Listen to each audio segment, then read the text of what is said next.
जानती हूं मैं मरने वाली। कितना वक्त है मेरे पास? इतना वक्त है सत्या कि आपको उम्मीद नहीं छोड़ना चाहिए।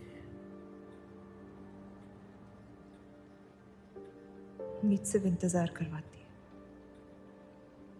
सच्चाई नहीं बदलती। कितना वक्त है मेरे पास? 1 साल, 2 शायद।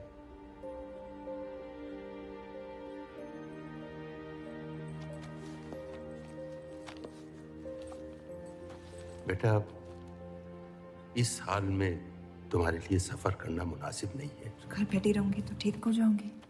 बेटा, कुछ बातें इंसान के हाथ में नहीं होती हैं। मरते हुए को अपने कर्म ठीक करने चाहिए, तबीयत नहीं। वो मेरे हाथ में है। अगर ये काम अपनी हयात में ना कर पाए तो मरने के बाद भी पछताऊंगी। मुझे ये अपने पति के लिए करना होगा। सत्या, मैं हाथ में आ ही नहीं रही थी।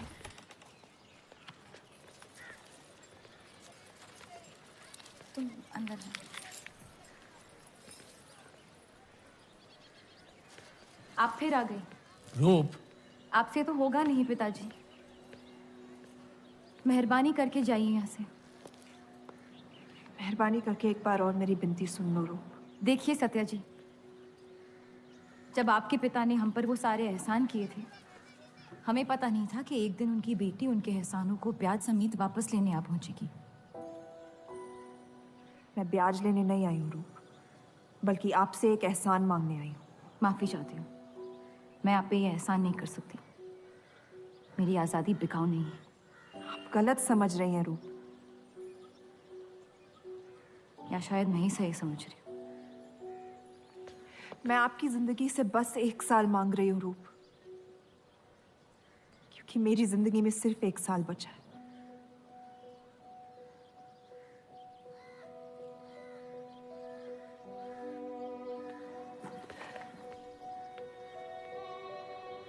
एक बार ठंडे दिमाग से सोच लो बेटा। वो बस यही चाहती है कि 1 साल के लिए तुम उन लोगों के साथ रहो। इसमें क्या नुकसान हो सकता है? एक बार चली गई तो कभी नहीं लौट पाऊंगी पिताजी। सत्या अच्छी औरत है। उन्होंने हमसे वादा किया है कि तुम्हारी बहनों का शादी होने तक ख्याल रखेंगे। इसीलिए पढ़ा लिखा के बड़ा किया था कि एक दिन सही दाम पे बेच पाऊं मुझे। रूप, कौन बाप अपनी बेटी को हुस्नाबाद जाके किसी अनजान घर में बगैर किसी रिश्ते के रहने पे मजबूर करता है? अगर हम जिंदगी भर लोगों के घर जा जाकर शास्त्रीय संगीत सिखाएं ना, तब भी तुम्हारी और तुम्हारी दोनों बहनों की शादी नहीं करवा पाएंगे। और एक बड़ी बहन होने के नाते तुम्हारा ये फर्ज है। हम जबरदस्ती नहीं कर रहे हैं बेटा। सत्या को हम बचपन से जानते हैं। वो हमसे बेहतर तुम्हारा ख्याल रखेंगे। बाकी फैसला तुम्हारे हाथ में।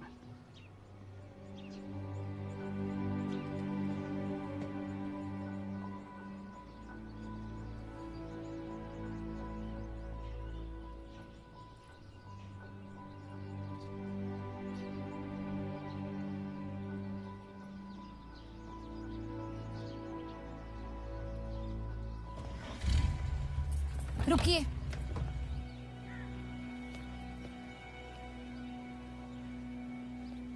चलूंगी मैं आपके साथ, लेकिन मेरी एक शर्त है। आपके पति को पहले मुझसे शादी करनी पड़ेगी। मैं उस घर में सिर्फ आपके पति की पत्नी बनकर आऊंगी, उपपत्नी। रूप, मैं बस इतना चाहती हूँ कि जब तक मैं जिंदा हूँ आप मेरे पति को जान लो, समझ लो, ताकि आपके गुजरने के बाद आपके पति मुझसे शादी कर ले। कैसी पत्नी है आप? और अगर एक पल के लिए मैं आपके इस पागलपन में शामिल भी हो जाऊं, तो इस बात की जमानत कौन देगा कि आपके गुजरने के बाद आपके पति मुझसे शादी कर लेंगे? किसी भी वजह से अगर उन्होंने मुझे घर से निकाल दिया तो फिर कहाँ जाऊंगी मैं? क्या होगा मेरा? ये सब जानने के बाद कौन अपनाएगा मुझे? सोचा है आपने? मैं वादा कर। वादा? जब आप ही नहीं रहेंगी तो आपका वादा निभाएगा कौन? तू शादी किए बगैर मैं उस घर में नहीं जाऊंगी।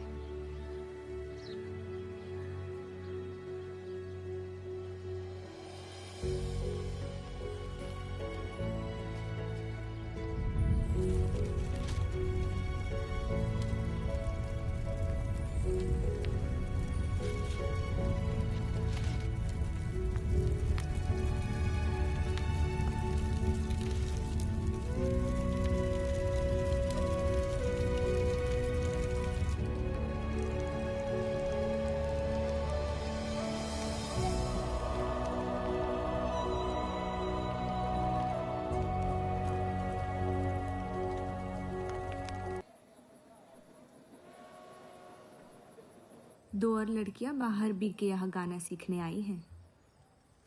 उनके सामने अपनी पतलून बंद रखना।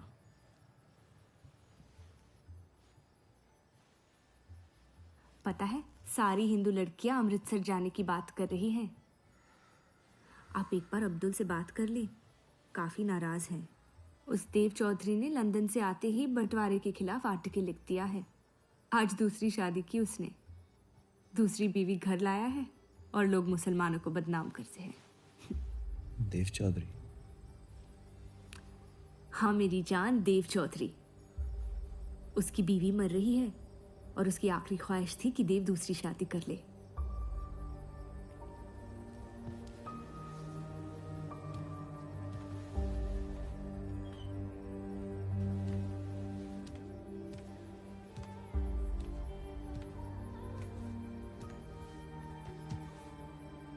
क्या हुआ जफर?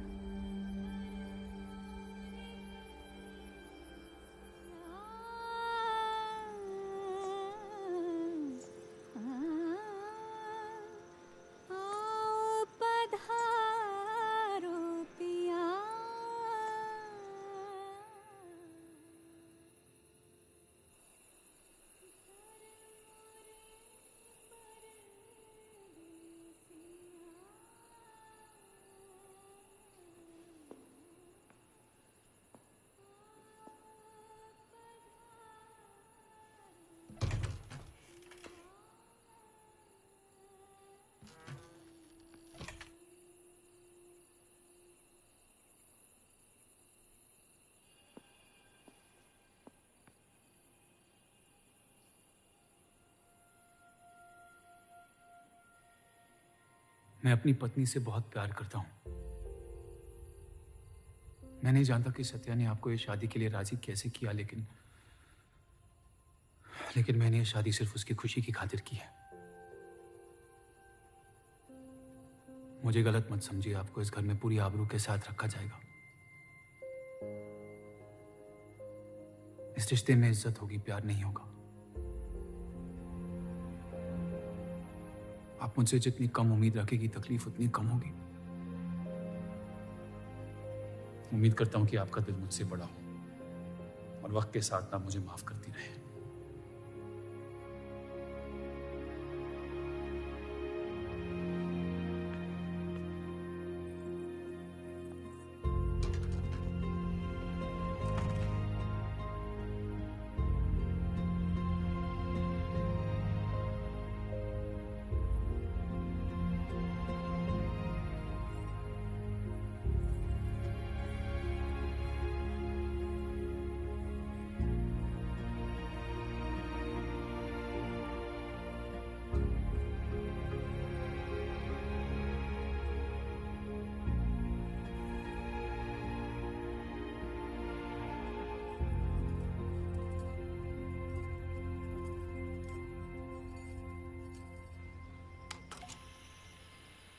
मेरे पति ने मुझे शादी की रात को ही रुखसती दे दी। क्योंकि आपने एक ऐसे आदमी से शादी की जिससे आप कभी पहले मिली भी नहीं थी। बल्कि कई दिनों तक मैं जानती भी नहीं थी वो दिखते कैसे हैं। मेरे गुस्से में लिए गए एक फैसले ने हम चारों की जिंदगी बर्बाद कर दी।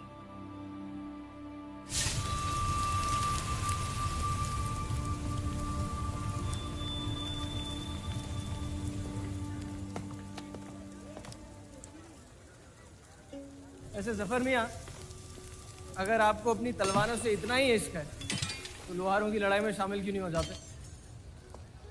उसी लड़ाई के लिए तो तलवारें बना रहा हूँ। बस इन्हीं तेज जुमलों से ना हीरा मंडी की औरतों के दिल काट रखे हैं आपने। कल मीटिंग में क्यों नहीं आए? एक और दिल कटने का इंतजार कर रहा था, उसे तोड़ना नहीं चाहता था।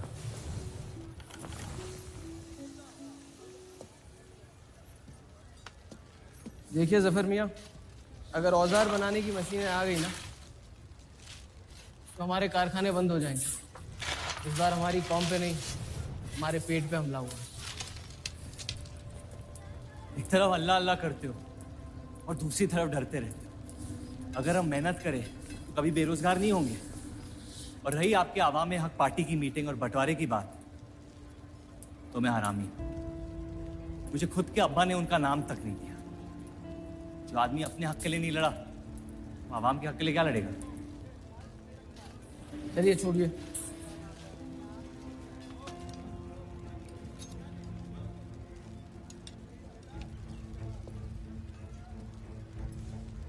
मैंने कितनी बार कहा अब्दुल मियां, अगर आप सच में अपना नजरिया दुनिया तक पहुंचाना चाहते हैं तो बलराज चौधरी के न्यूज़पेपर से कोई बेहतर जरिया नहीं है। आपके कहने से हम गए थे दिल्ली टाइम्स के अखबार वालों से मिलने, लेकिन जब से उस बलराज चौधरी का बेटा विलायत से लौटा है, बंटवारे के खिलाफ एक मुल्क एक अवाम के आर्टिकल छापने में मशगूल है। इनकलाब खून बहा के लाया जाता है, बातें करके नहीं। सही कहा आपने जफर मियाँ, बिल्कुल सही फरमाया। चलिए आ जाइए हमारी तरफ।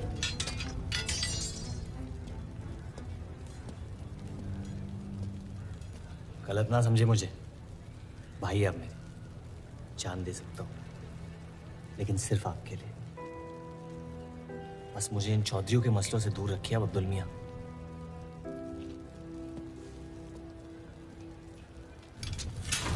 देव, आपको थोड़ा ख्याल रखना चाहिए। ये एक मुल्क एक आवाम का आर्टिकल लोगों को हजम नहीं हो रहा।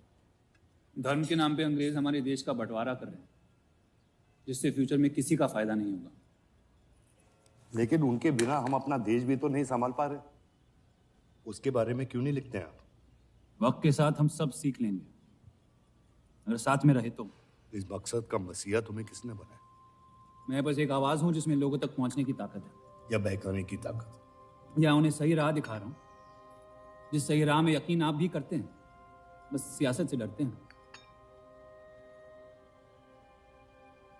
ये मत भूलिए कि हम यहाँ माइनॉरिटी हैं और मुस्लिम लीग दिन ब दिन ताकतवर होती जा रही है।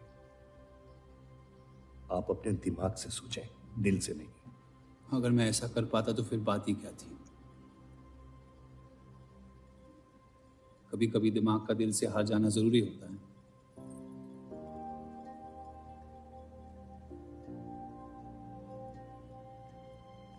क्या हुआ सरोज? रूप कहाँ है? वो नीचे नहीं आना चाहती।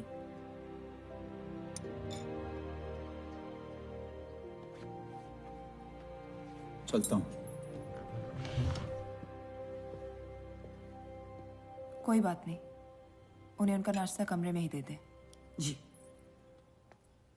देव को हमेशा लगेगा कि मैंने उसके साथ ज्यादती की, लेकिन आपने जो किया है सही है। जिंदगी पर भरोसा रखिए, उसने जो उलझाया है वही खुद सुलझाएगी।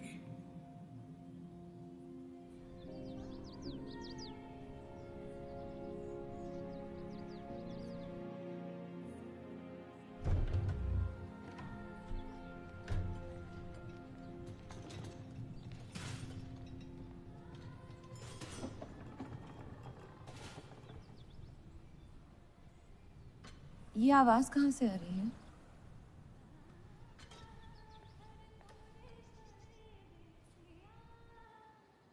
बहार बेगम की हवेली से। किसी जमाने में हुस्नाबाद की सबसे मशहूर मुजरे वाली हुआ करती थी, लेकिन फिर उन्होंने नाचना छोड़ दिया। अब गाना सिखाती हैं।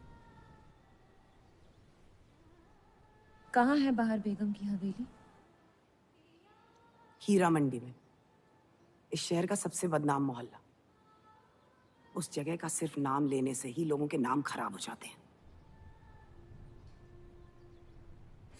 अरे हम कह रहे हैं आपसे मुंशी साहब, हमारे जफर भाई से अच्छा लोहार पूरे हीरा मंडी में नहीं है।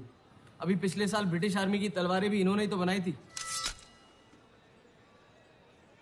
ये वही हराम का पिल्ला है ना जफर?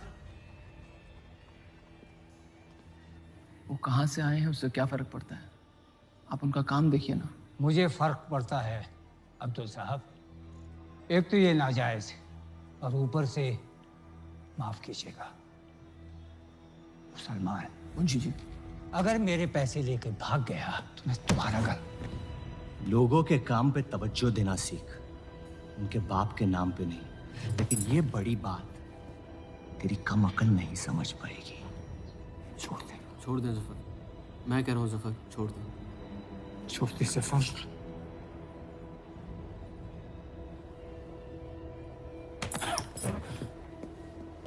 जफर! वो लिहाज तो है नहीं इन लोगों में। अरे एहसान मान हम लोगों का, जो तुझ जैसे हरामियों को अपने मोहल्लों में रहने देते हैं। एक तो ये हमारी वजह से हीरा मंडी में पड़ रहे हैं, और ये क्या कर रहे हैं? कचरा बढ़ा रहे हैं, कचरा।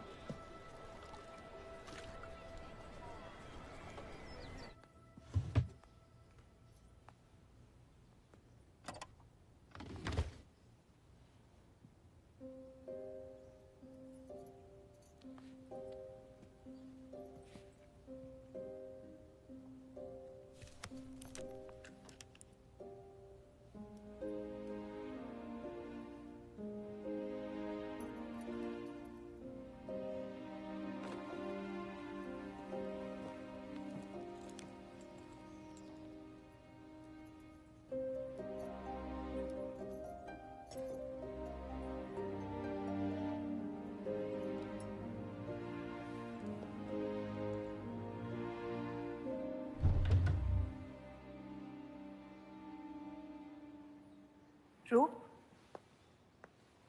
कब तक कैद रहेंगी आप अपने कमरे में?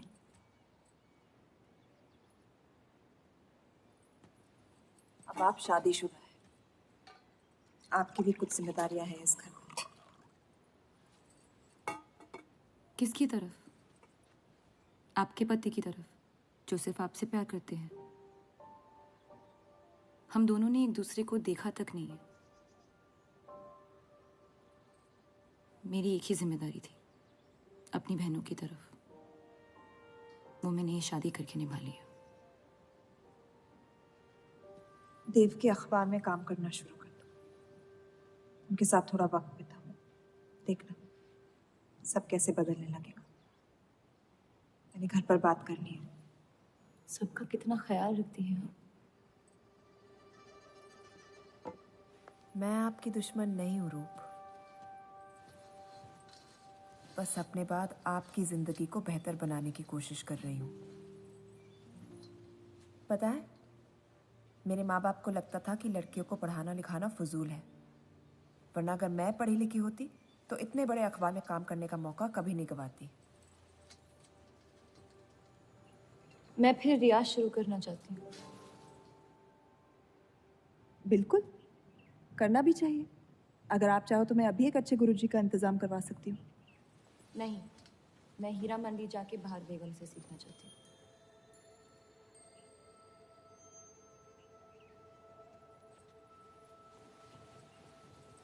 कम वक्त में काफी ज्यादा जान रही हैं शहर को आप, पर इस घर के उसूल को नहीं जानती। आप संगीत सीख सकती है, मगर हीरा मंडी कभी नहीं जा सकती। अगर मुझे हीरा मंडी जाने नहीं दिया तो फिर मैं अखबार के लिए भी काम नहीं करूंगी। मत करो, कैद कर लो अपने आप को अपने गुस्से में, लेकिन याद रखना अपनी किस्मत आपने खुद लिखी है, अपनी मर्जी से। अब यही आपकी जिंदगी है रूप, और जितनी जल्दी आप इस बात को समझ जाएंगी, बाकी जिंदगी उतनी जल्दी आसान हो जाएगी। आपका मेरी जिंदगी पे कोई हक नहीं है। आपका है।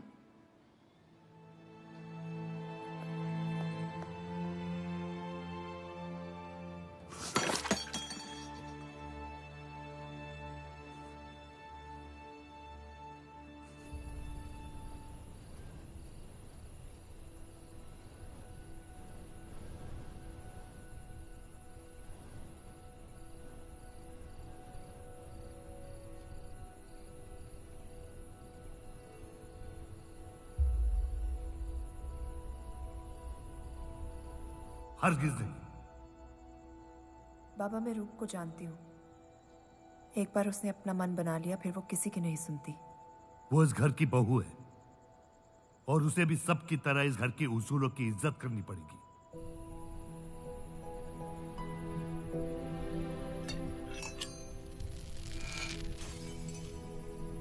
आपके कहने पर हमने उन गलियों की तरफ देखा तक नहीं,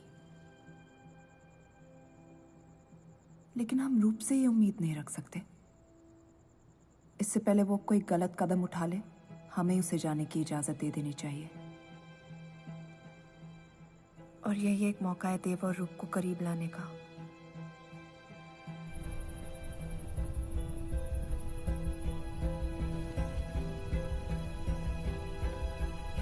रूप, ये क्या कर रही हैं आप?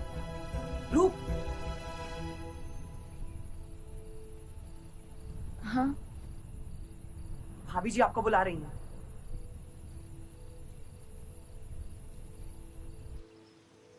मेरी जिद और उनके उसूल के बीच मेरी जिद जीत गई।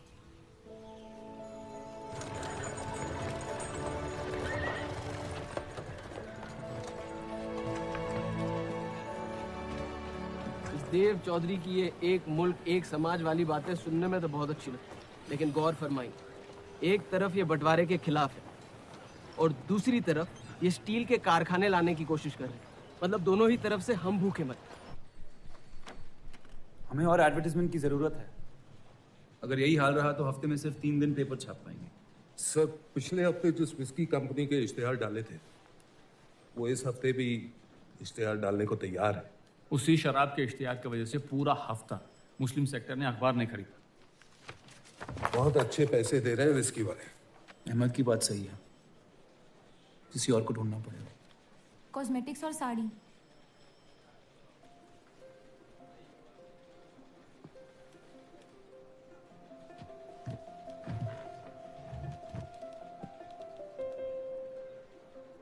काजल और कपड़ों से तो किसी को एतराज नहीं हो सकता। शराब के बदले लक्स साबुन का इश्तिहार डालते हैं पेपर में। इन इश्तिहारों की वजह से औरतें भी पेपर खरीदेंगी। माफी चाहती हूँ, बस ख्याल आ गया तो बोल दिया। मैं देव चौधरी से मिलना चाहती हूँ। और आप कौन? रूप, उनकी पत्नी।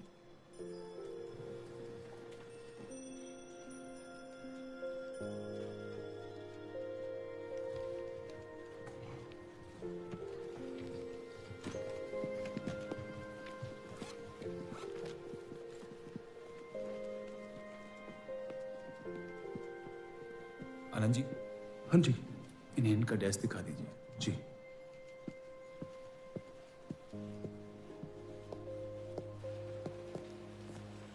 माई सेल्फ अनंत पाल। नमस्ते। वैसे ये कौन है?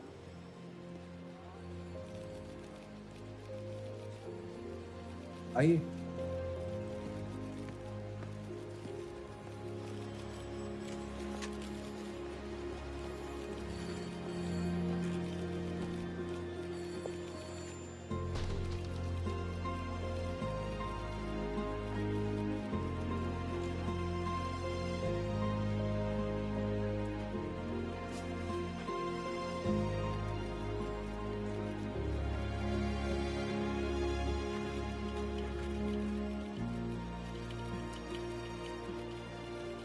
कमाल है, पति पत्नी एक दूसरे को जानते तक नहीं। निकाह हुआ है इनका शायद। उस दिन अगर पर्दे के पीछे आप भी होते तो देव साहब को पता नहीं चलता।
हीरा मंडी का सबसे बड़ा त्योहार दशहरा। पर यह मोहल्ला इस शहर की लंका है।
एक अरसे के बाद ऐसी आवाज सुनी है जिसमें दर्द भी है और सुकून भी। अपना फैसला बदलने के लिए शुक्रिया। अभी तो सिर्फ तारीफ की है, शुक्र बेइज्जती का करते हैं, क्योंकि असली काबिलियत उसी से मिलती है।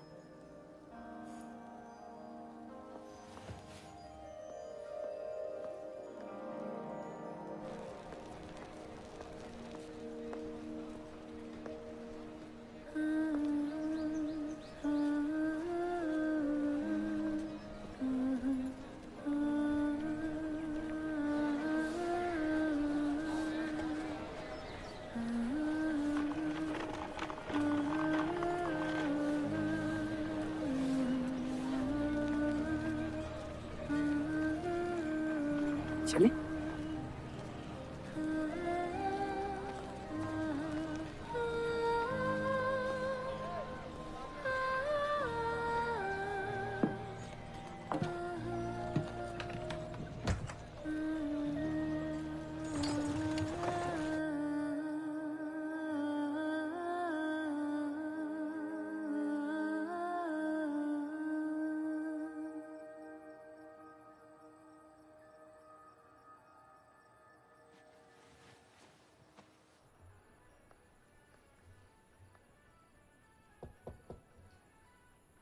बोलिए।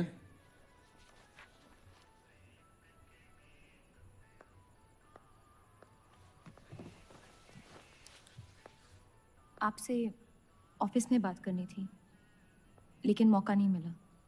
किस बारे में? मैं आपकी कंपनी में सिर्फ हाजिरी नहीं देना चाहती, काम भी करना चाहती हूँ। मैं एक आर्टिकल लिखना चाहती हूँ। किस मुद्दे पे? हीरा मंडी पे। उस इलाके के लोगों को देख के लगता है कि हर घर में कई कहानियां छुपी हुई है। अगर आप कोई ऐसी कहानी ले आए जो पढ़ने लायक हो तो छाप देंगे।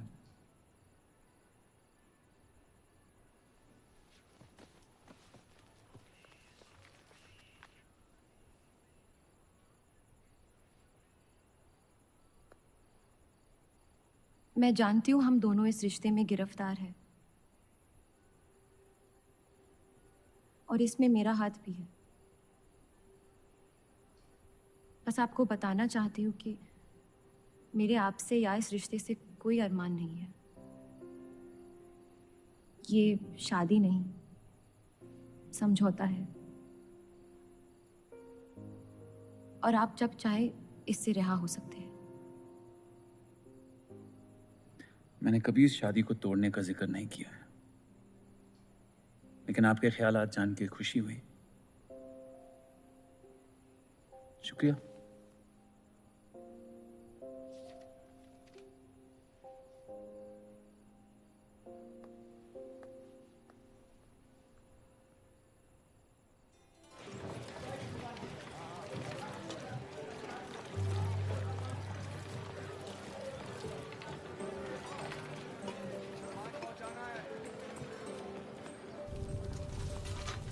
सुनिए, ये अब्दुल खां कहाँ मिलेंगे? जफर भाई, अब्दुल मियां कहाँ है? ये उनसे मिलने आई हैं। जाइए।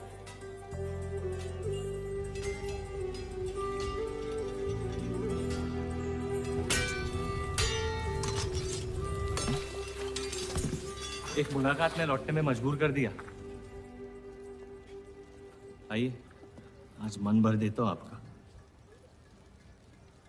लेकिन आपसे मेरा मन नहीं भरेगा। वक्त जाया हो जाएगा मेरा। मैं शादीशुदा हूँ। तो मुझे कौन सा निकाह पढ़ना था आपसे? मैं अब्दुल खां से मिलना चाहती हूँ। क्यों? आपको क्यों बताऊँ? तो फिर मैं आपको क्यों बताऊं कि अब्दुल कहाँ है? मैं हीरा मंडी और उसकी लोगों की कहानियों पर एक आर्टिकल लिखना चाहती हूँ। तो इसलिए आप तवाइफ के कोठे पे आई थी? ये कोई तरीका है बात करने का? तवाइफ को ताजमहल कह दूंगा तो उसकी किस्मत नहीं बदल जाएगी। सारी औरतों को एक ही नजर से देखते हो? नजर तो एक ही रहेगी, लेकिन आप चाहे तो नजरिया बदल सकती है मेरा। मेरे ऐसे कोई शौक नहीं है। होंगे भी कैसे? अपनी शादी के हालात में गिरफ्तार जो है। लेकिन अगर आप चाहे तो आपके अधूरे अरमा पूरे कर सकता हूं। बहुत ज्यादा बदतमीज है आप। शुक्रिया। अब्दुल,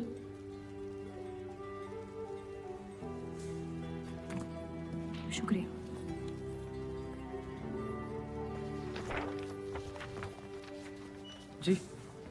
जी, मैं डेली टाइम्स से हूँ। हीरा मंडी के लोग और माहौल के बारे में मैं एक आर्टिकल। Daily times. यहाँ का माहौल गर्म है, लोहार बेरोजगार है, और ये हक की लड़ाई अब बंटवारा करवा के रहेगी। लिखना चाहेगा आपका अखबार इस मुद्दे पे? नहीं ना। खुदा हाफिज।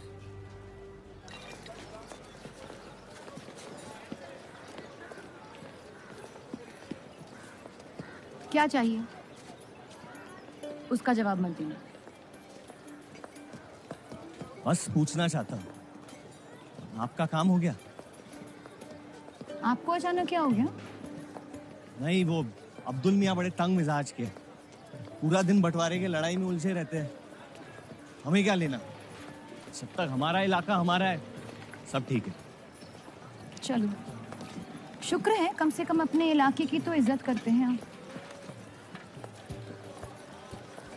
मुझ पे यकीन करना मुश्किल हो सकता है, जानता हूं।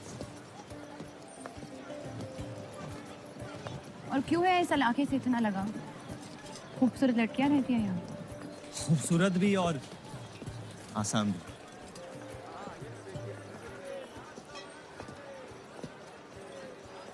तकदीर ने मुझे यहाँ फेंका। जिंदगी कुचलने ही वाली थी, लेकिन इस सड़क ने मुझे बचा लिया, चलना सिखा दिया। मेरी फतेह हो गई और नाम पड़ गया जफर। अब यही मेरा घर है।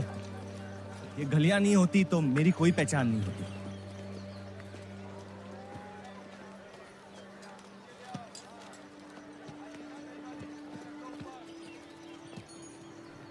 मुझसे बेहतर हीरा मंडी को कोई नहीं जानता। तो रुक। बहुत अच्छा है आपका, माशाल्लाह।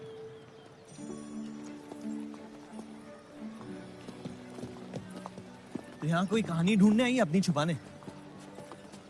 ढूंढने?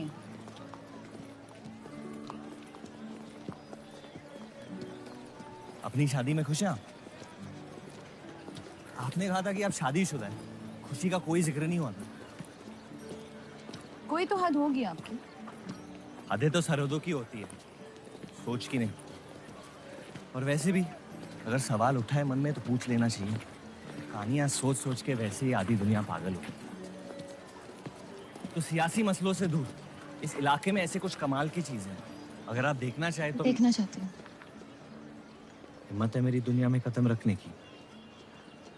मेरे पास खोने को कुछ है ही नहीं। और वैसे भी आपसे तो बेहतर ही होगी आपकी दुनिया। ठीक है, तो अगले जुम्मे क्यों मिलते हैं? कलाम बात। फिक्र ना करें, मैं इजाजत या कीमत के बगैर औरतों को हाथ नहीं लगाता।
अगर जफर भाई सांड पे 7 सेकंड से ज्यादा टिक गए तो जीत जाएंगे।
इतनी जल्दी आपसे तुम तक का सफर तय कर लिया आपने?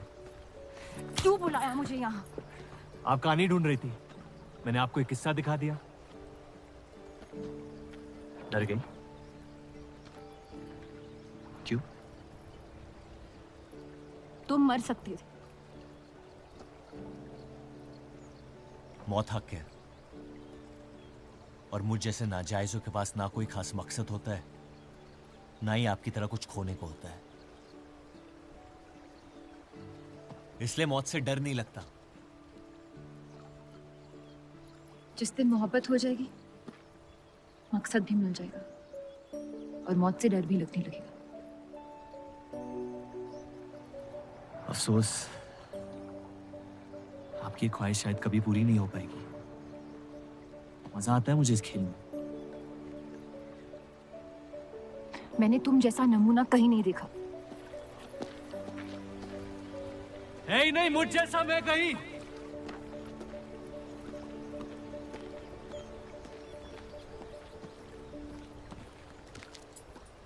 ये वही जर्नलिस्ट लड़की है ना? इसे तो छोड़ दे। एक दिन छोड़ दूंगा। अच्छी लड़की है बेचारी। जरूरत से ज्यादा, इसलिए शायद बुरे ख्यालात भी नहीं आते इसके बारे में। सुना है शादीशुदा है। आप जानते हैं ना आप क्या करें?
जितनी घर वालों से दूर हो रही थी, उतनी जफर के करीब हो रही थी।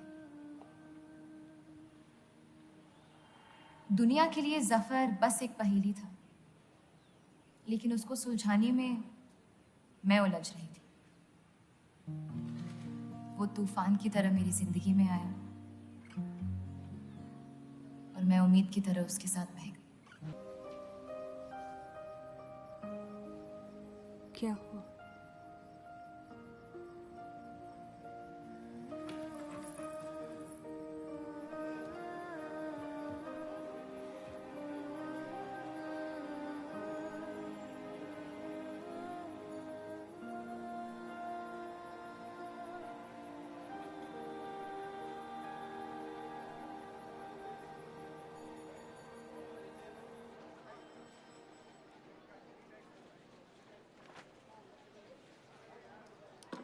मुझे कुछ वक्त चाहिए सोचने के लिए।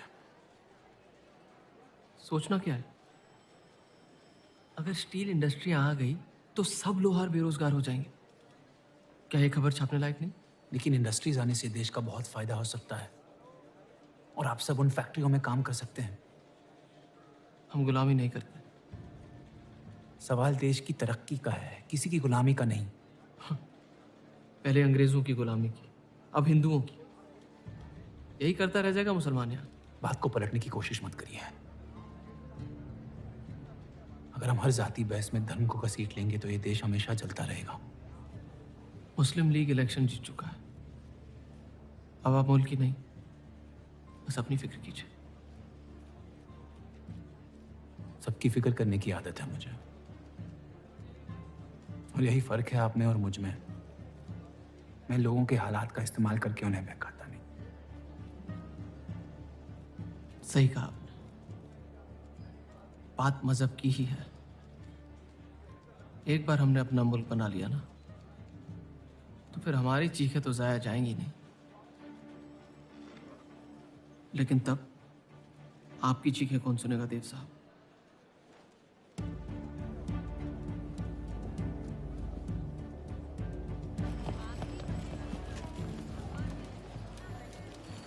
ये देव चौधरी की तीसरी बीवी है।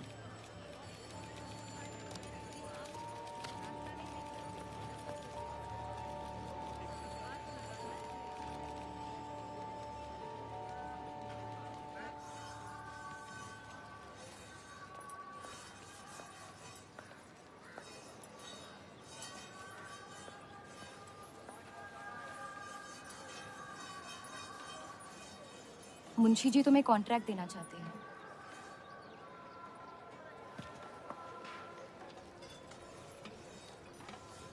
और बदले में तुमने उन्हें क्या दिया? सिर्फ हिंदू होने की वजह से तुम्हारी बात मान ली उन्होंने? मैं खैरात नहीं लेता। मैं मदद कर रही हूँ, खैरात नहीं। और मैंने मांगी थी मदद आपसे। जैसा हूं ठीक हूं। हर चीज में बुराई क्यों ढूंढते हो? अच्छाई से डर लगता है। उसे अक्सर बदले में कुछ चाहिए होता। मैंने तुम्हारी जमानत ली है।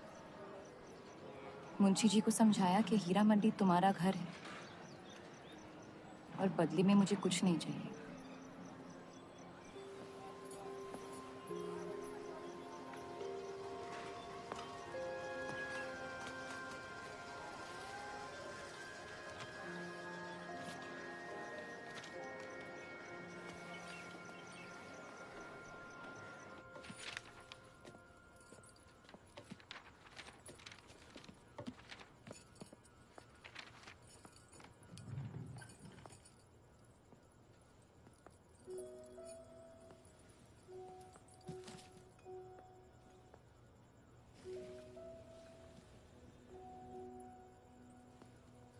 पढ़ना पसंद है? बहुत।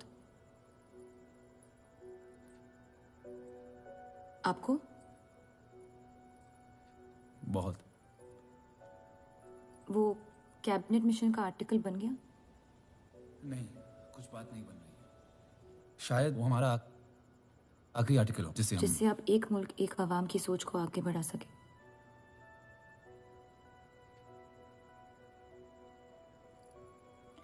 आज़ादी की कीमत बंटवारा है। जितनी जल्द हम इस बात को मान ले उतना फायदा होगा।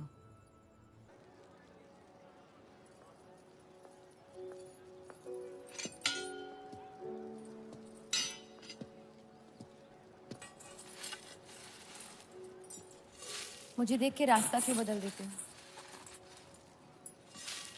तुम्हें शहर दिखाने में इतना मशगूल हो गया था कि अपनी जिंदगी के रास्ते भूल गया। मैं हुस्नाबाद छोड़ के जा रही हूँ।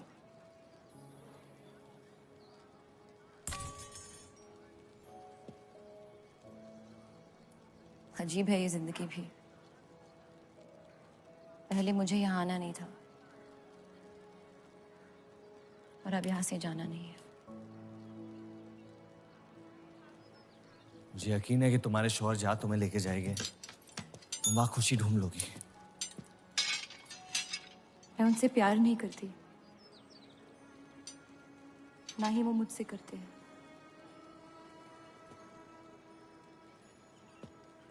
कब तक जीती रहूंगी ये झूठ में? कुछ रिश्ते कर्जों की तरह होते हैं, उन्हें निभाना नहीं, चुकाना पड़ता है।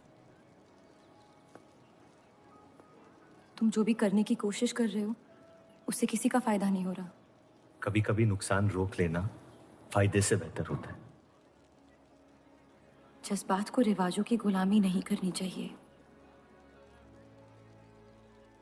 इस दुनिया के सारे गुनाहों में से सबसे बड़ा गुनाह कौन सा है पता है? अपने मन को मारना। मेरे मन में तुम्हारे लिए कुछ नहीं है रूप। मुझे तुम पे यकीन क्यों नहीं होता? क्योंकि तुम यकीन नहीं इश्क करना चाहती हो। बर्बाद हो जाओगी। दर्द के अलावा कुछ नहीं दे सकता मैं तुम्हें। मंजूर है।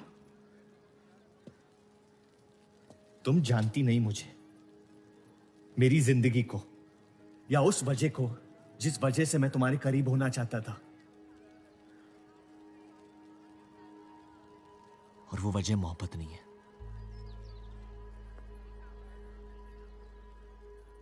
प्यार ना करने की 1000 वजह मिल सकती है डर के बाजार में, लेकिन प्यार करने की सिर्फ एक ढूंढनी होती है, अपने दिल में। मुझे अपनी वजह मिल गई है, बाकी तुम्हारी मर्जी।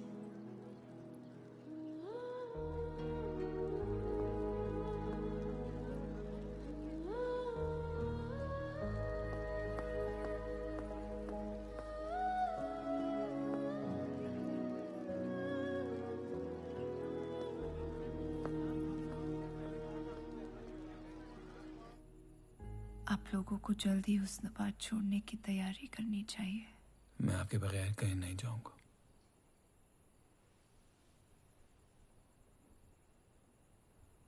मैं तो जा रही हूँ आपके बगैर।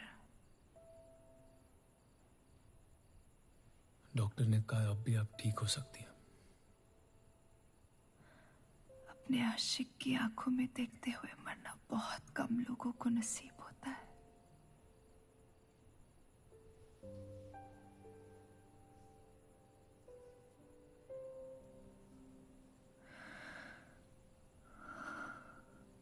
सुकून के आंसू है, बह जाने दीजिए। मेरा सुकून तो लेके जा रही हैं आप। अब क्या करूंगा जिंदगी का मैं?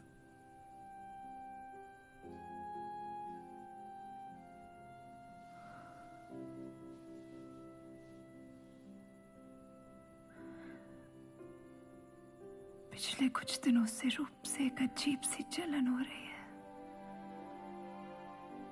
अच्छी जलन।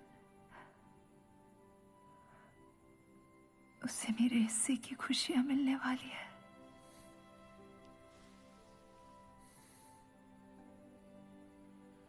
आपकी जगह कोई नहीं ले सकता। मैं उसे अपनी जगह देना चाहती हूँ।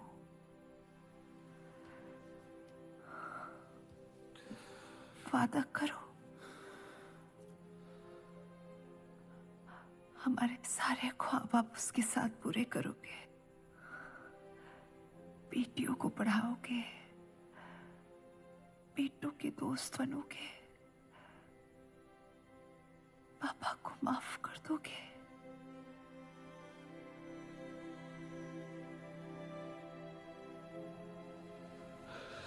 मुझे मत छोड़ो सत्या, रुक जाओ।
उनकी कमी महीनों तक हमारे साथ रही।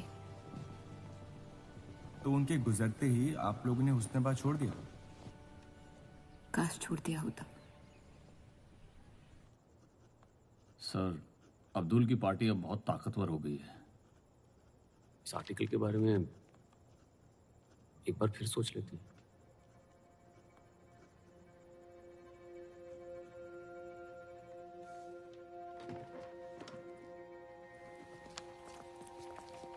ईद मुबारक। आपको क्या वो जानते हैं वो क्या करने जा रहे हैं? वैसे ही अवाम में हक के लोग हमारे खून के प्यासे हैं। इस आर्टिकल के बाद यहाँ के लोहार हमें जिंदा जला देंगे।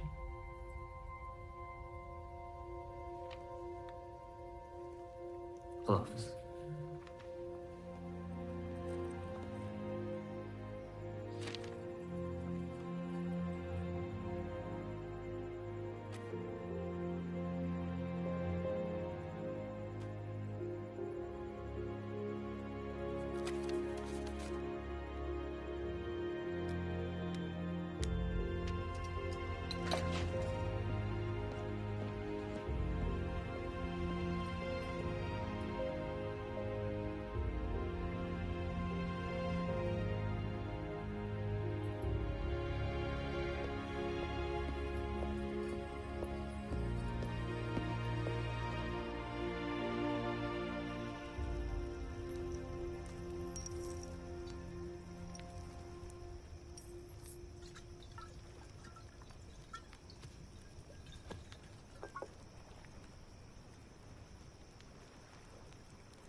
जश्न के मॉल में रंज बना रहे हैं।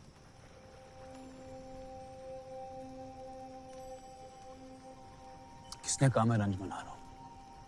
जश्न में लोग मिलकर शराब पीते हैं। तनाश शराब रंज में पी जाती है।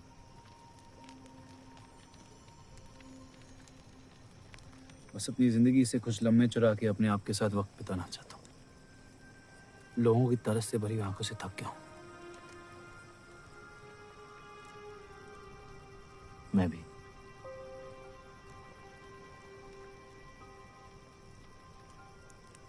तो आपके रंज का राज क्या है? आपके हाथ में ना शराब है, ना आप जश्न में शामिल होना चाहते हैं।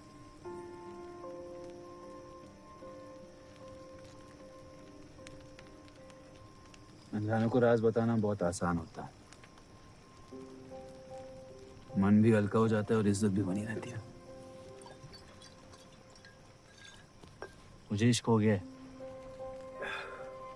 शादीशुदा लड़की से। देंगे? मुसलमान हूं। ईद मुबारक। शुक्रिया। और वो इश्क करती है आपसे? मेरे इश्क से कई ज्यादा। तो फिर मुश्किल क्या है? काश आप उसके शोहर होते, ये किस्सा यही निपट जाता।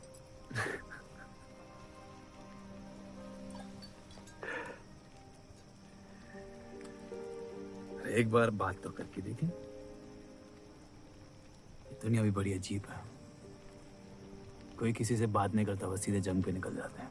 कभी कभी जंग कर लेना दिल की बात बताने से आसान होता है। कौन सा पति है कि ऐसी औरत के साथ रहना चाहेगा जो किसी और से प्यार करती है?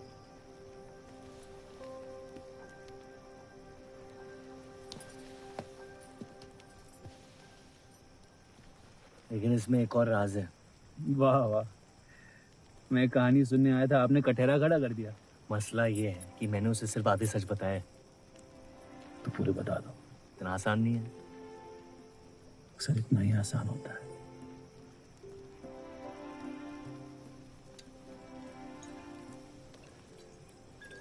खैर, आपकी कहानी क्या है? बस अपनी टूटी हुई किस्मत के टुकड़े समेट के आगे निकल जाना चाहता हूँ, लेकिन पता नहीं शुरुआत कहाँ से करूं। पहला टुकड़ा जिस जख्म से हुआ उसे ढूंढिए, बाकी टुकड़े अपने आप मिल जाएंगे।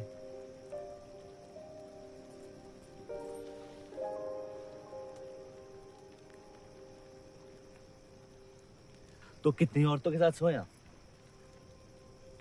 ये कैसा बेहुदा सवाल है? मतलब एक 18 साल की उम्र में शादी हो गई। आप कितनी लड़कियों के साथ सोए हैं? उतनी गिनती नहीं आती है मुझे।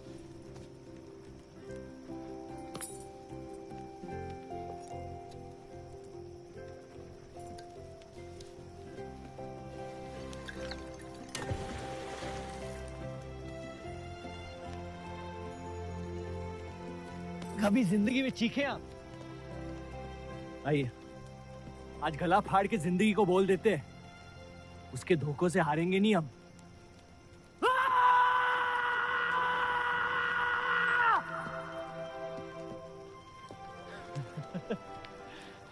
आइए, कसम से कह रहा हूं रिहा हो जाएंगे आप। कोशिश कीजिए।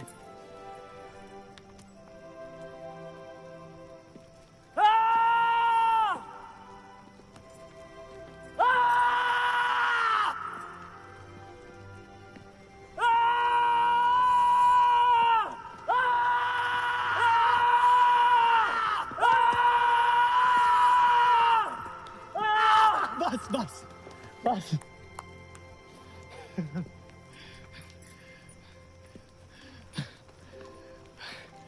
कसम से एक ही लड़की के साथ जिंदगी भर।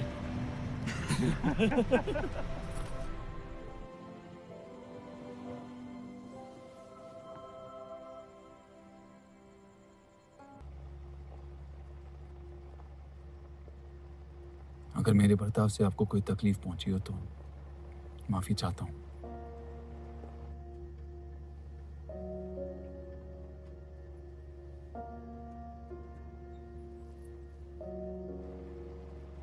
अब या तो आप अलग हो सकती हैं या शादी को एक और मौका दे सकती हैं।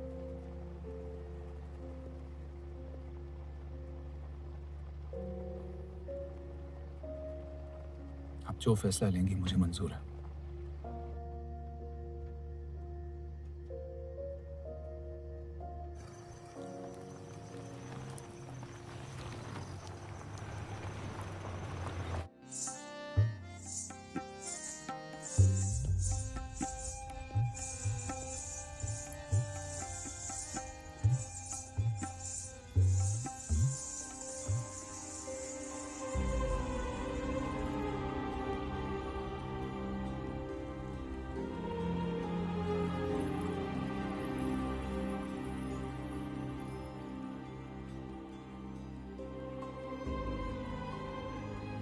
आपके कोठे के दरवाजे हमेशा खुले रहते हैं?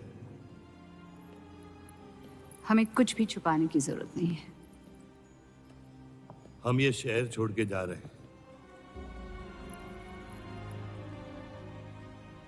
अलविदा तो आप बहुत साल पहले कह चुके हैं। बताइए, आज कौन सी तकलीफ देने आए हैं? वक्त बदल गया लेकिन आप नहीं बदली बाहर जान। अब अपने बेटे को इस्तेमाल करके आप हमारे खानदान को तबाह करना चाहती हैं। समझाइए उसे, रूप हमारी बहू है। खुदा के मजाक का भी जवाब नहीं। जिस आदमी ने इतनी जिंदगियों का तमाशा बनाया, आज वो अपनी इज्जत बचाने के लिए गुजारिश करने आए हैं।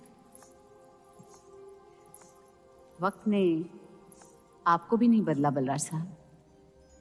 हमने आपको साफ साफ समझाया था कि हमारा रिश्ता गलत था, लेकिन आप सच्चाई बर्दाश्त नहीं कर पाई और जिंदगी भर हमसे धोखा करने का तमाशा करती रही।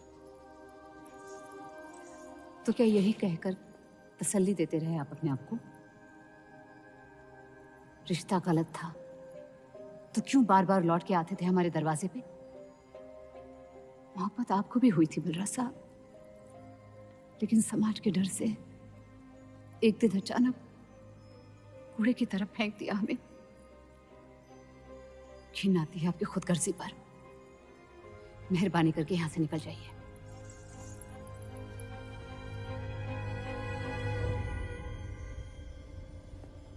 वाह, क्या रहमत बरसाई है खुदा ने मुझ पे आज। बरसों बाद अम्मी को मिलने आया था, साथ में अब्बा भी मिल गए। एक तरफ बहार बेगम जिसने मुझे फेंक दिया और दूसरी तरफ बलराज चौधरी जो कल तक मुझे कबूल नहीं कर रहा था और आज मुझसे भीख मांगने आया है। क्या चाहते हो तुम? कि हम तुमसे अपने खानदान की इज्जत की भीख मांगे? छोड़ दो उन्हें। लेकिन वो काम तो आपका है, अपनों को छोड़ देना। आपको क्या पता है खानदान क्या होता है? वैसे भी माशाअल्लाह सिर्फ अल्लाह जानते कि मेरे कितने भाई बहन घूम रहे हैं। मेरा सिर्फ एक खानदान है जिसे मुझे तुम दोनों से बचाना है। तो फिर कह दो अपनी बहू से कि मुझसे इश्क करना छोड़ दे।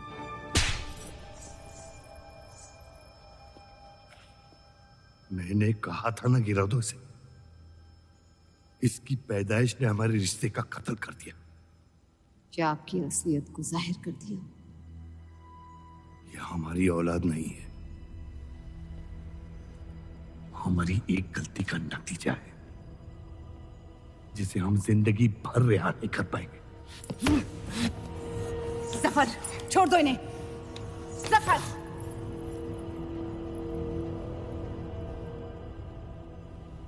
हमारे साथ जो भी करना है कर लो, लेकिन हमारे गुनाहों की सजा हमारे बेटे को मत दो। उसने कुछ नहीं बिगाड़ा तुम्हारा। मेरी मुलाकात हुई थी उससे आज। सब कुछ है उसके पास, खुशी के अलावा। उसे दुनिया से बचाने की कश्मकश में आप उसे प्यार देना भूल गए। मेरी जिंदगी का एक ही मकसद था, आपको इस हाल में देखना। लेकिन रूप सही कहती है, जब किसी और की बर्बादी अपनी जीत सी लगे तो आपसे ज्यादा बर्बाद और कोई नहीं है इस दुनिया में। मैं जानता हूं कि आप मुझे कभी कबूल नहीं करेंगे, लेकिन ये इनकार भी नहीं कर सकते क्योंकि मैं हूं तो आप ही का हिस्सा। बस मुझे अपने बेटे के हिस्से से रूप दे दे। मोहब्बत करता हूं उससे, इसके अलावा और कुछ नहीं मांगूंगा। रूप और देव की शादी से दूर रहो सफर, वरना अंजाम बुरा होगा। रूप की मोहब्बत मेरा हक है, जिसके मालिक आप नहीं हैं, और ये हक मैं लेके रहूंगा। जफर,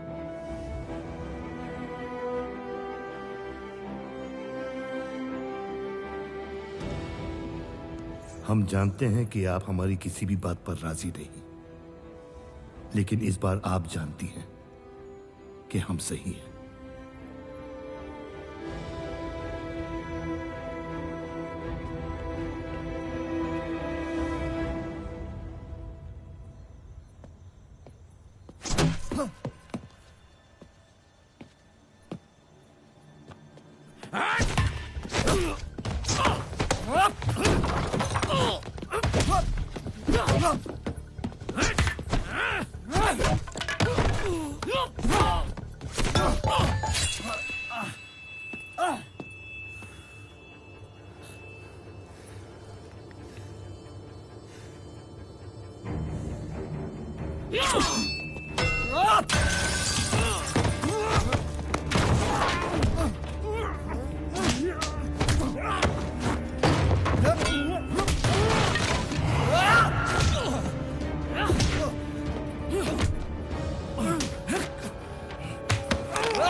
वो हीरा मंडी से आपको कोई मिलने के लिए आए हैं।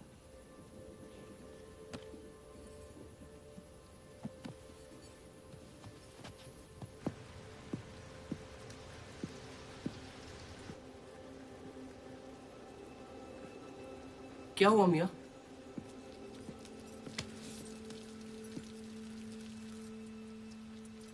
ये सब उस औरत की वजह से हो रहा है। मुझे तो यकीन भी नहीं हो रहा कि चौधरी इस हद तक गिर सकता है आपको तकलीफ देने के लिए। इसमें रूप का कोई हाथ नहीं।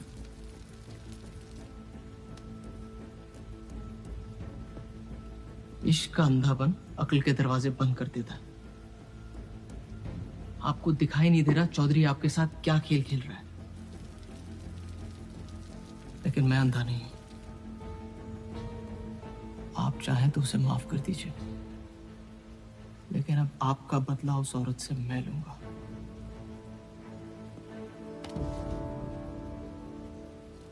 अगर उसे हाथ लगाया तो हमारे रिश्ते के साथ आपकी गर्दन भी काट दूंगा मैं।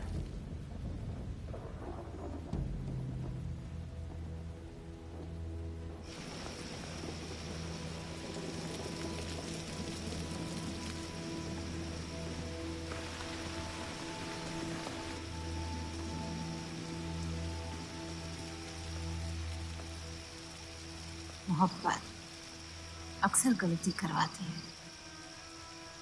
कहा था हमने। आप गलत समझ रही हैं। कसम खाई थी हमने कि इस चौखट पर कभी नहीं आएंगे, लेकिन आज आपने उस कसम को तोड़ने पर मजबूर कर दिया। आप नहीं जानती मेरा हाल क्या है। और अफसोस अब वो बिगड़ने वाला है। जफर हमारा और बर्राज का बेटा है।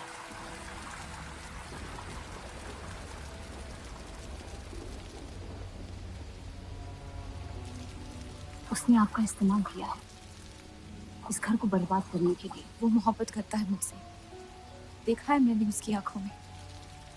शुरुआत से झूठ बोला उसने आपसे। उसने अपने हालात में कुछ गलतियां की होगी, लेकिन हमारी मोहब्बत सच्ची है। पढ़ी लिखी हैं आप, अक्लमंद हैं। हीरा मंडी का लड़का है वो। उसकी जिंदगी में बिस्तर के बाहर किसी भी औरत की कोई कीमत नहीं है। और आपसे तो हम बिस्तर भी नहीं होना चाहता था। बस वो यही चाहता है कि किसी भी तरह भरे बाजार में बलराज चौधरी को जलील कर पाए। और आपके अंधे इश्क ने उसके सपने को पूरा करने का मौका दिया। यही सच्चाई है, मान ली। अगर आप अपने शौहर को छोड़ के उसके पास भी चली जाती तो वो आपको कबूल नहीं करता। मोहब्बत उससे करते हैं जो आपकी इज्जत कर सके। आपसे, आपकी मोहब्बत से ज्यादा मोहब्बत कर सके। रूप, आप उसका इश्क नहीं, इंतकाम है। और वो सिर्फ अपने इंतकाम से मोहब्बत करता है।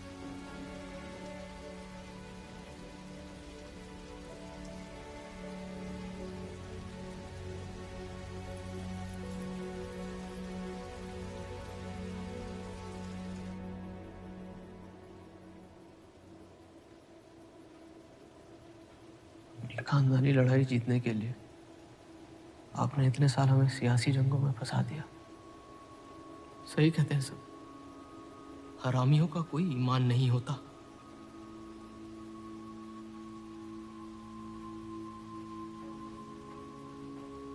अपने इंतकाम को पूरा करने के लिए जिस आग को आपने फूंक दी थी ना,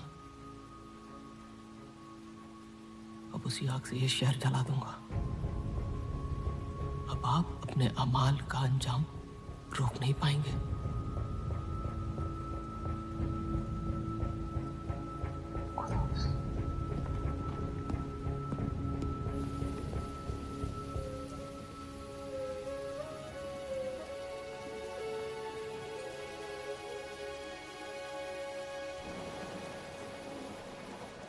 जरूरी था।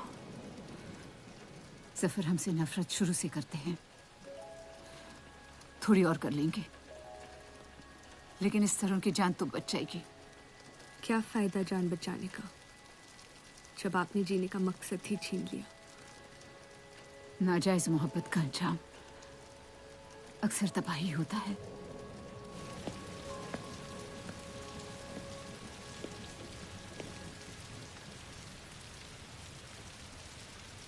जफर नाम है उसका, तुम्हारा भाई, जिसे तुम ईद के दिन पे मिले थे।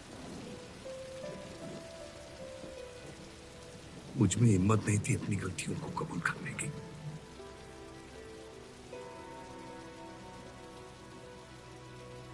माफ कर दो मुझे।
मुझे हीरा मंडी में किसी से प्यार हो गया था।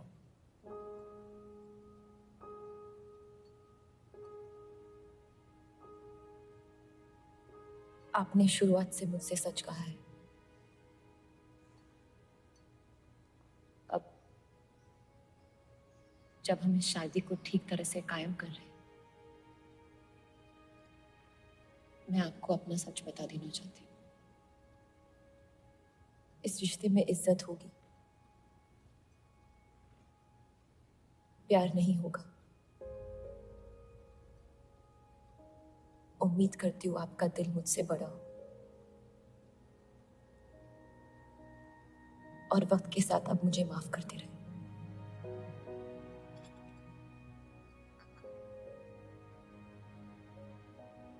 आप किसी से प्यार करती थी?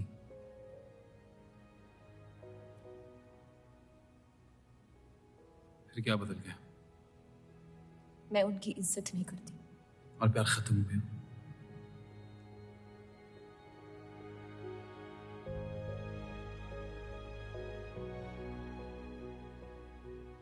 आपने कहा आप इस रिश्ते को कायम करना चाहती हो।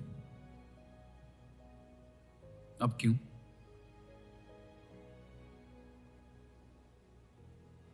सिर्फ साथ सो लेना काफी नहीं होता,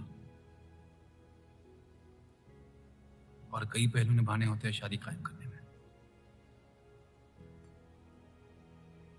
मैंने सत्या से हमेशा कहा था, जबरदस्ती बनाए रिश्तों का अंजाम कभी अच्छा नहीं होता। उसकी खुशी की खातिर अपनी कुर्बान कर दी मैंने, और कहीं आपकी खुशियों का भी कत्ल हो गया, इसके लिए मैं बहुत शर्मिंदा था।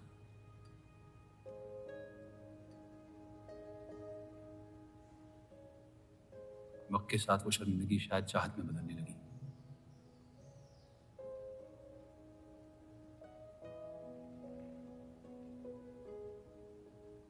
आपकी पूरी जिंदगी आपके सामने बाकी है। गुस्से में किए फैसले अक्सर गलतियों में तब्दील होते हैं। एक बार अपने आप से सच बोल के देखिए, इस रिश्ते को और मुझे उतनी इज्जत तो दे ही सकती हो।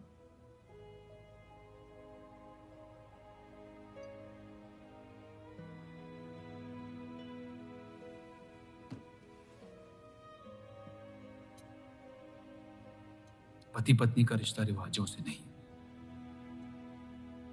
प्यार से बंधना चाहिए।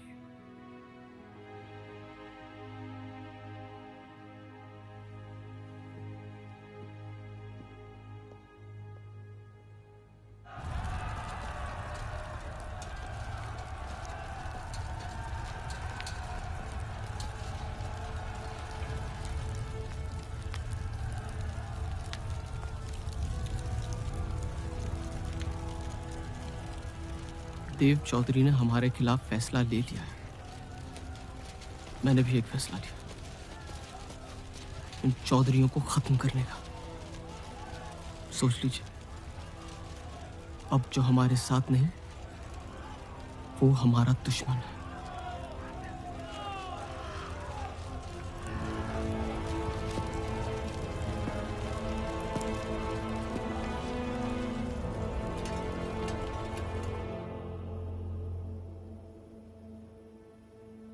सरोज जी,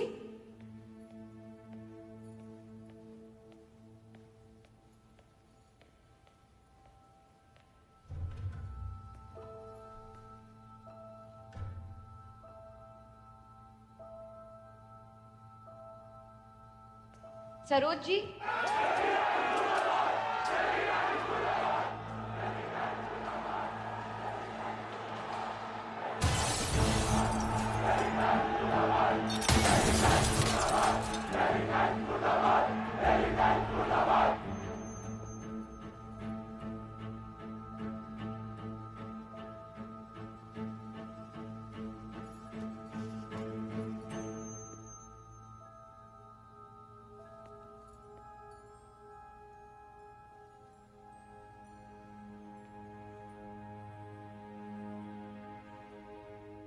माफ कर दो मुझे।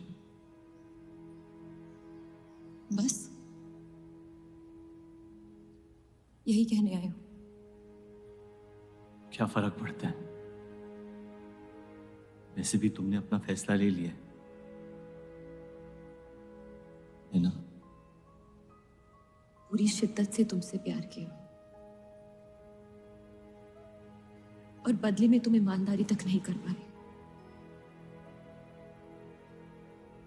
इतना मुश्किल था मुझसे सच बोलना।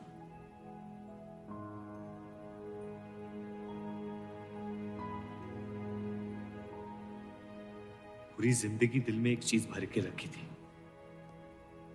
नफरत। सबको धोखा दिया ताकि अपने अब्बा से इंतकाम ले सकूं। तुमने मेरे नफरत को बेघर कर दी और मेरे दिल में मोहब्बत भर दी। तो मेरे दिल को बदल रही थी। मैं डर गया तुम्हारी मोहब्बत से, जो सब इस घर से चाहता था तुमने मुझे दिया। अगर तुम्हें सच कहता तो खो देता। झूठ बोल के पा लिया क्या मुझे? हम एक दूसरे के नसीब में नहीं है रूह, यही खुदा की मर्जी। तुम्हें कभी मुझसे प्यार हुआ ही नहीं। अगर मुझे इसका जवाब देना पड़ा तो तुम्हारी मोहब्बत में सवाल उठ जाएंगे।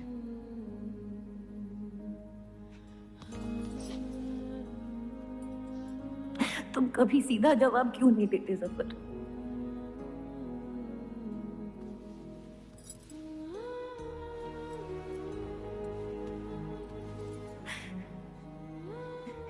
एक बार कह दो, एक बार कह दो मोहब्बत करते हो मुझसे।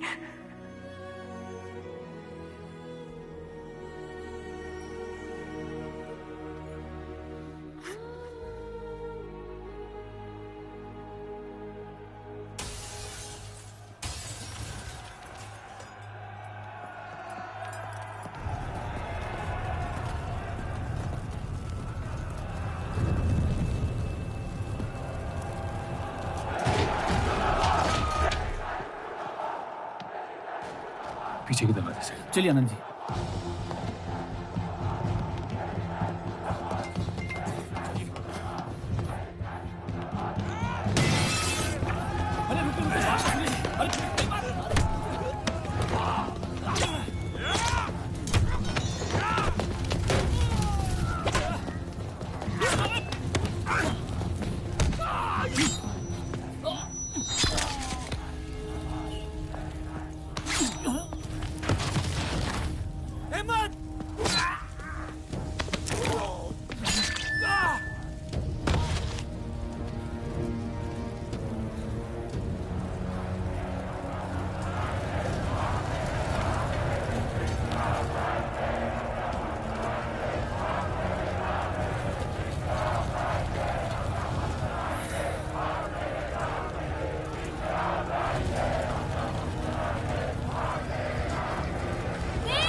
खत्म कर दो तीनों को।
हम इन्हें पनाह नहीं दे सकते। सारे हिंदुओं को मुसलमानों के घरों में ढूंढा जा रहा है। ये यहाँ सलामत नहीं है। आप इन्हें स्टेशन ले जाइए। चलो हमारे साथ। हम अपनी हिंदू लड़कियों को छोड़कर नहीं जा सकते। अब चलिए मेरे साथ अम्मी। जहाँ हमारी पैदाइश हुई थी शायद वहीं हमारी मौत आएगी। जाइए, आप जाइए।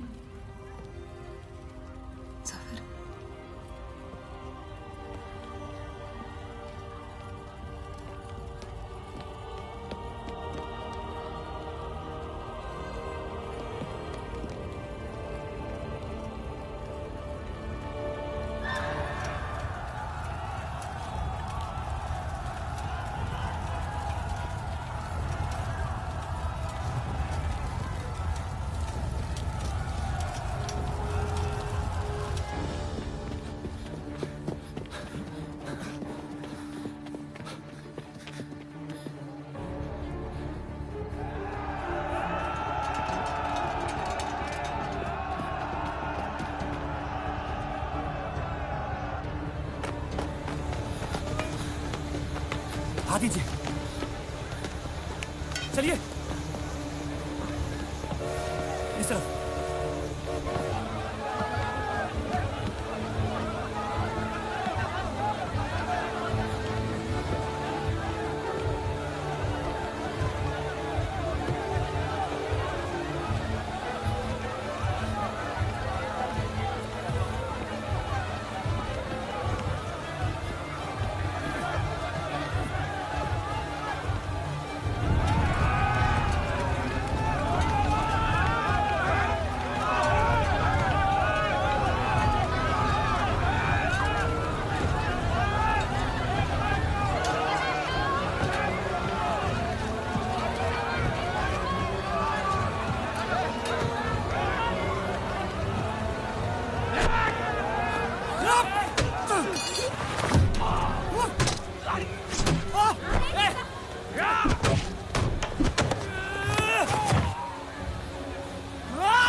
आप लोग ट्रेन पे चढ़िए, मैं नहीं रुकता हूँ। मार देंगे आपको।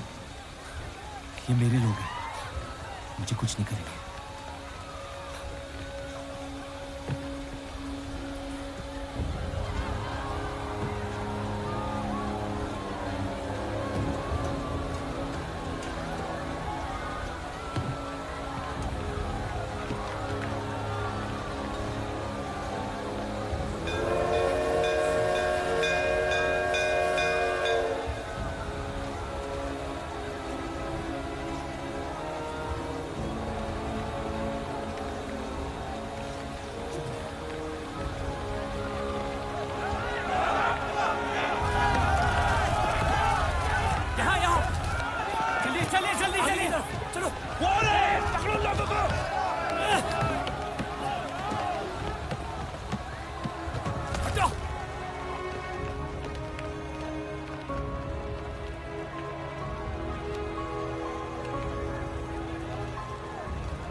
हटो, चलिए लोग।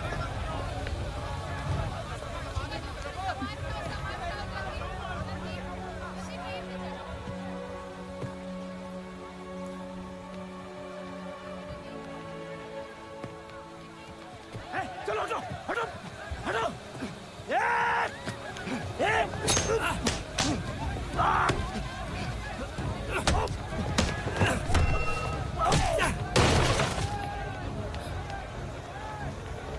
छोड़ दे अब्दुल मियां, जाने दे उन्हें मेरी खातिर।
मैं जानता नहीं कि मुझे जलाया गया या दफनाया गया, लेकिन मेरी नाजायज जिंदगी को मकसद मिल गया, मोहब्बत। और वो मोहब्बत हमेशा जिंदा रहेगी।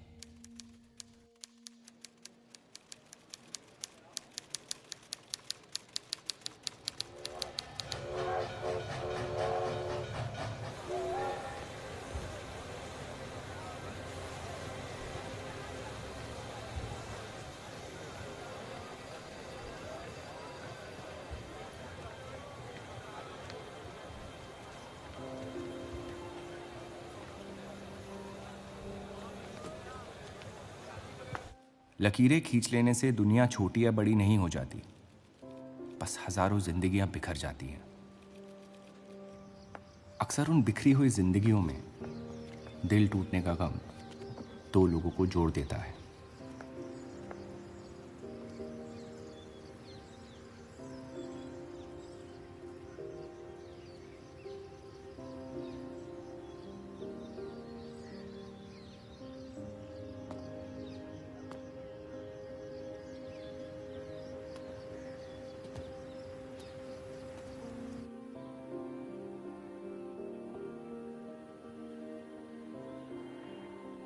डेली टाइम्स अखबार के देव और रूप का किस्सा भी बंटवारे की उन हजारों कहानियों में से है जो इतिहास की चीखों में कहीं खो जाएंगी।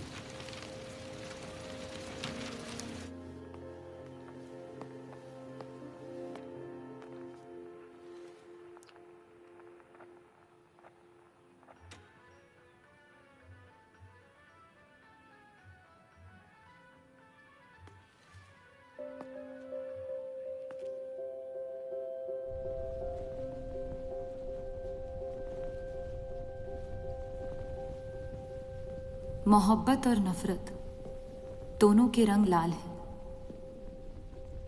लेकिन फर्क ये है कि नफरत से दुनिया बर्बाद हो जाती है और मोहब्बत में खुद बर्बाद होना पड़ता है।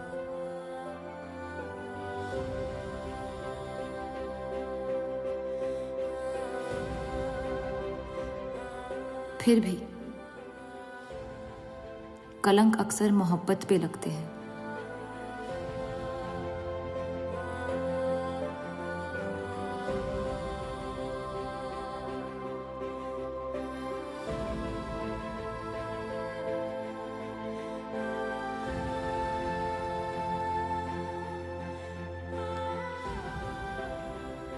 हमारी ये कलंक से रंगी मोहब्बत कभी मिटेगी नहीं, हमारे अंदर हमेशा मौजूद रहेगी।